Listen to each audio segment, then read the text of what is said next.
ni Ate Joey ay isang magandang libro. At espesyal to dahil ang aking libro ay walang sulat.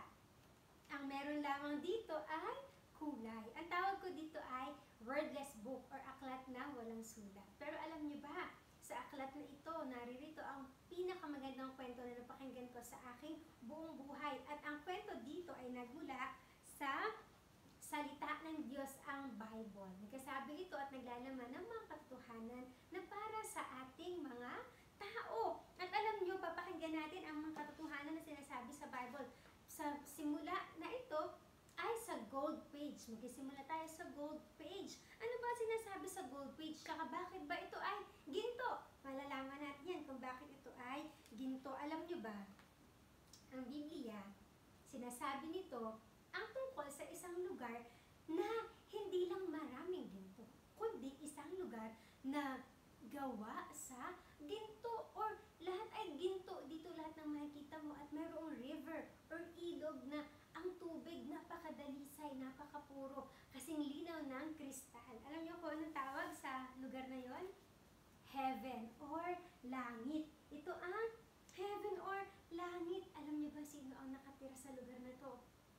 Nakatira sa lugar na to ay walang iba kundi ang Diyos. Espesyal ang lugar na ito dahil ito ay ang tahanan ng ating Diyos. At ngayon, pag-aaralan natin ang tatlong bagay tungkol sa Diyos. Una, kilalanin natin ang Diyos. Siya ay ang ating manlilikha or creator. Nakita niyo ba yan? Yung globo or mundo. Yan. Ang Diyos ay walang lumikha sa Kanya sa pasimula pa lamang ay nariyan na siya. Pero alam niyo ba paano niya nilikha ang mundo? Tama ang iniisip niyo. Nagsalita lamang siya at nalikha ang lahat ng mga bagay. Ano ba yung mga bagay na nilikha ng Diyos? Pwedeng bituin, araw, mundo, mga planeta, hayop, halaman, mga bundok, lahat ng nakikita natin. At alam niyo ba na ang Diyos, napakamakapangyarihan niya. Yung nilikha niya maraming bituin, hindi natin mabilang. Tinatawag niya mga ito sa kanilang mga pangalan. May tag-iisa silang mga pangalan. Ganun ka makapangyarihan ang Diyos. Siya ay ang ating makapangyarihang manlilikha or creator. Alam niyo ba, bukod doon, ang isa sa espesyal na nilikha ng Diyos ay ang mga tao. Tama yun. Ikaw at ako. Ang tao ay espesyal. Ibig sabihin ng espesyal ay dahil ang tao ay ang tanging nilikha ng Diyos na ayon sa kanyang wangis. Ibig sabihin, gaya ng Diyos, ang tao ay may kakayanang mag-isip, magdesisyon, makaramdam, magkaroon ng emosyon. Kaya tayo espesyal at nais din ng Diyos na magkaroon tayo ng espesyal na pakikipagkaibigan sa Kanya. Babasahin natin yan. Mula dito sa Bible, sabi dito sa Juan 3:16a, sapagkat gayon na lamang ang pag-ibig ng Diyos. Yun, sabi sa atin sa Bible, no? Bukod sa ang Diyos ay manlilikha, siya rin ay pag-ibig. Ayan, puso, pagmamahal. Minamahal ng Diyos ikaw at ako. Kaya nga sabi, tayo ay espesyal nilikha ng Diyos. At alam niyo ba kung anong klase yung pagmamahal ng Diyos sa atin? Walang hanggan. Pag-ibig na hindi natatapos. Kahit na kailan, ganun ka tayo ka-espesyal. At alam nyo, dahil nga hindi natatapos ang Diyos, hinihintay niya na tayo ay lumapit sa Kanya at nais niya na ikaw at ako ay magkaroon ng espesyal na relasyon sa Kanya or pakikipagkaibigan. At balang araw, nais din niya na ikaw at ako ay makasama doon sa Kanyang tahanan, sa Kanyang perfectong tahanan na tinatawag natin na, ano nga?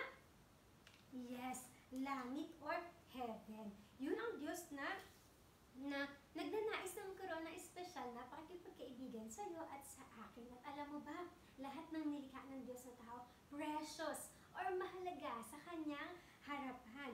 At alam nyo, nung nilikha ng Diyos ang mundo, meron ding dalawang tao, unang tao na nilikha ang Diyos. Ang pangalan nila ay Adan at Eva. Alam nyo ba?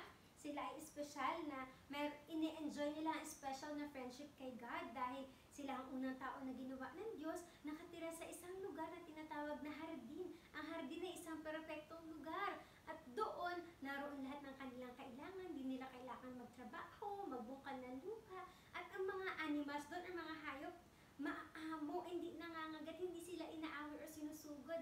Ganyan ang espesyal na pagkakaroon ng relasyon ni Adan at ni Eva sa nilikha ng Diyos na lugar para kay Adan at kay Eva. Makikita niyo, sa picture, ayan. Pero alam niyo ba, sabi ko kanina, perfecto to, no? Hindi sila nagtatrabaho, yung mga animals, hindi maiida, hindi matatapang. Pero alam niyo ba, ibang-iba na ang buhay natin ngayon.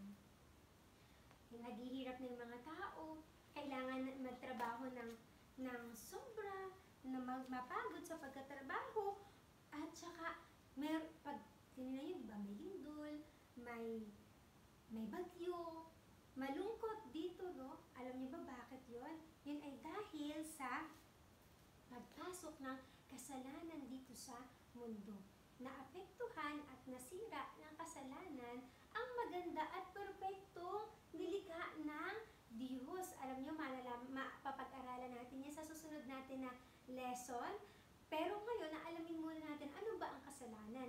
Ang kasalanan, ito yung mga bagay na ating pwedeng maisip, masabi, o magawa na hindi natutuwa ang Diyos. So halimbawa, nanuntok, nanapak, o kaya naman ay nagsinungaling tayo, or alam na natin na bawal, ginawa pa natin, yun yung mga bagay na hindi talaga ang Diyos natutuwa. Malungkot yun. At alam niyo ba ang sabi sa Bible, dito sa Ecclesiastes, sa aklat ng Ecclesiastes, walang taong nabuhay sa daigdig.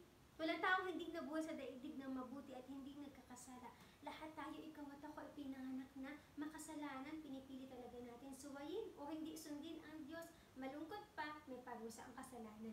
Yun yung walang hanggang pagkahiwalay sa Diyos. Sa isang lugar ng kaparusahan at lugar na pangit, saka nakakatakot. Yun ang nagagawa ng kasalanan sa atin. Hindi maganda, di ba? At ito pa, ang kasalanan ay ang naglayo sa atin para hindi tayo mapunta dun sa perpektong lugar kung saan nakatira ang Diyos. Saan ngayon?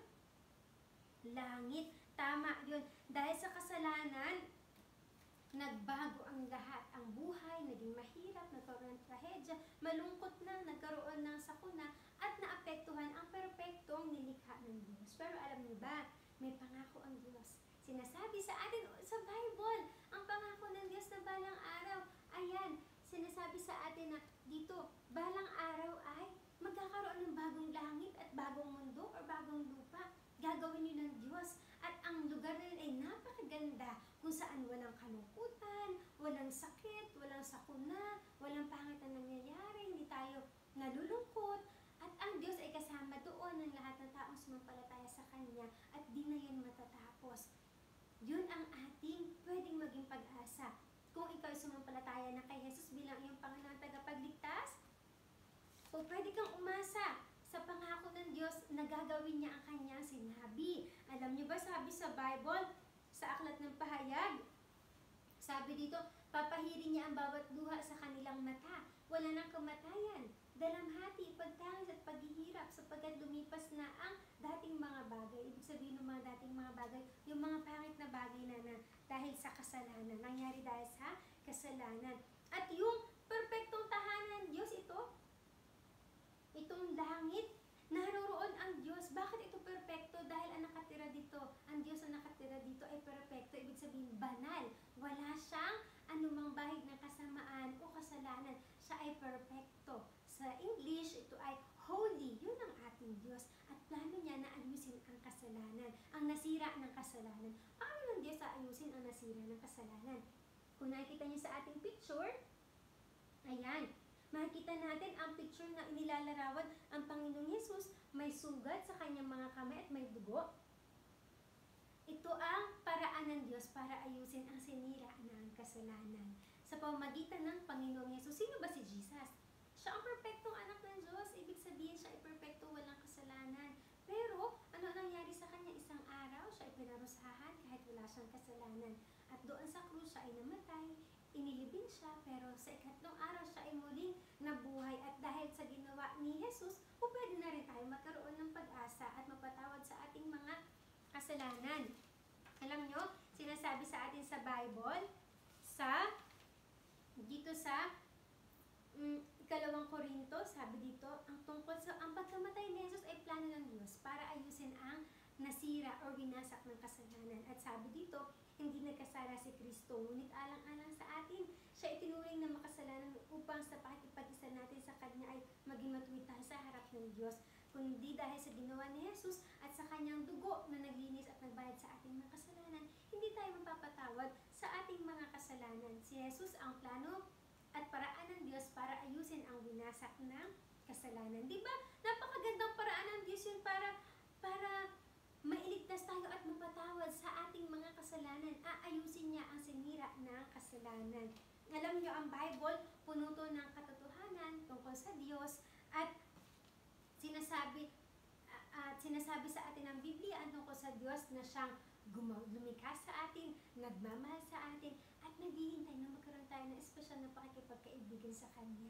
Alam niyo ba ang paano magsimulang magkaroon tayo ng espesyal na pakikipagkaibigan sa Kanya?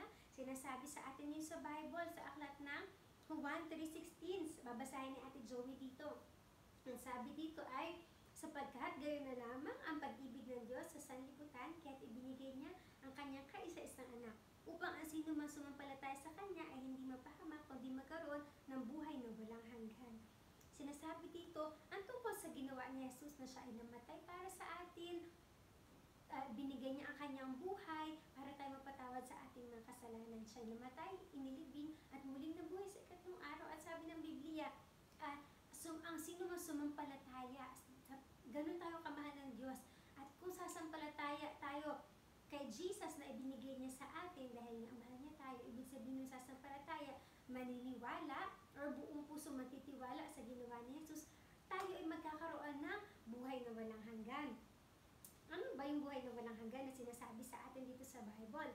Ang buhay na walang hanggan ay yung buhay na magsisimula sa oras na tanggapin mo si Jesus at hindi na yung matatapos kailanman hanggang makasama natin ang Diyos doon sa buhay na pang walang hanggan. Naniniwala ka ba sa ginawa ni Jesus para sa iyo? Para mapatawad ng iyong mga kasalanan? Kung naniniwala ka, ito na pagkakataon para sabihin mo sa Diyos. Pwede ba ang lahat ng bata ay yumuko, pumikit? Kung ikaw ay naunawaan mo kung ano ang ginawa ni Jesus para sa iyo, na siya ay namatay, inilibing, at ibinigay niya ang kanyang dugo na ibig sabihin ay buhay para ikaw mapatawad sa iyong mga kasalanan, pwede mo bang itaas ang iyong mga kamay? Ayan.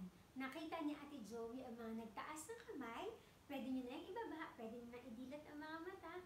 Sa lahat ng nagtaas ng kamay, mamaya, pagkatapos ng ating klase, pwede kayong magpaiwan at ipapaliwanag ni Ate Joey kung paano ba magkakaroon ng espesyal na pagkakaibigan sa Diyos sa pamamagitan ng pagsampalataya kay Jesus bilang Panginoon at tagapagligtas, at kung ano ang ibig sabihin ng buhay